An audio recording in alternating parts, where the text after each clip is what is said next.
بسم اللہ الرحمن الرحیم۔ شروع اللہ کے نام سے جو بڑا مہربان اور نہایت رحم کرنے والا ہے۔ جب اللہ کی مرضی کے بغیر اس کائنات کا ایک پتا بھی نہیں ہل سکتا تو پھر تمہارا اللہ سے بار بار رجوع کرنا، اس سے مانگنا بے وجہ نہیں ہے۔ جو تمہارے ہاتھوں میں اتنی جان ڈال دیتا ہے کہ وہ دعا کے لیے اٹھ سکیں، وہ پھر ان اٹھے ہاتھوں کی لاج بھی رکھتا ہے۔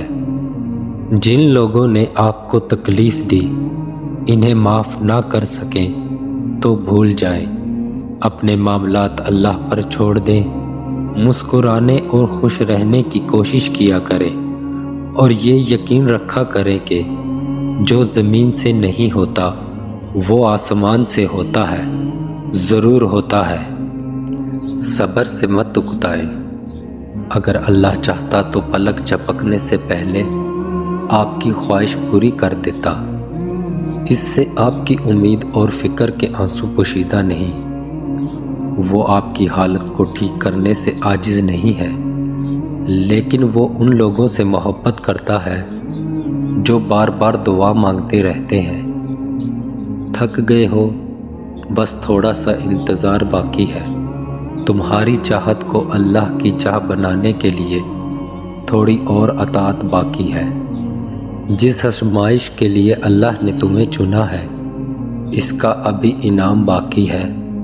دعا مانگتے رہو، ٹھیک ہو جائے گا سب، کیونکہ ابھی مشکل کے ساتھ آسانی باقی ہے۔ جس گھڑی میں نصیب سنور رہے ہوتے ہیں، کچھ لوگ تکیے پر سر رکھ کر سو رہے ہوتے ہیں اور کچھ لوگ مصلے پر سر رکھ کر رو رہے ہوتے ہیں۔ سونے والے خوبصورت خواب دیکھتے ہیں اور رونے والے خوبصورت تعبیر پاتے ہیں۔ آپ کا مستقبل آپ کا منتظر ہے، ممکن ہو تو اسے رات کے پچھلے پہر میں پا لیجئے۔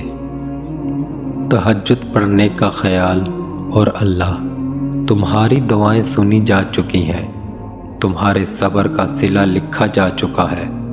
اب تمہیں تمہارے یقین کے معجزے دکھائے جائیں گے تاکہ تم جان سکو مخلص دل اختتام میں ہمیشہ جیت جاتا ہے، اور تقدیریں اللہ کے ایک اشارے پر بدل جایا کرتی ہیں۔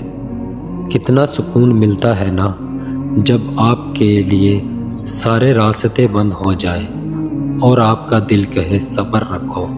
اللہ کی رحمت کا دروازہ بھی بند نہیں ہوتا، تو پھر آپ کا تہجد پڑھنے کا خیال آنا بے وجہ تو نہیں۔ آخر کچھ تو ہے جو ممکن ہوتا ہے۔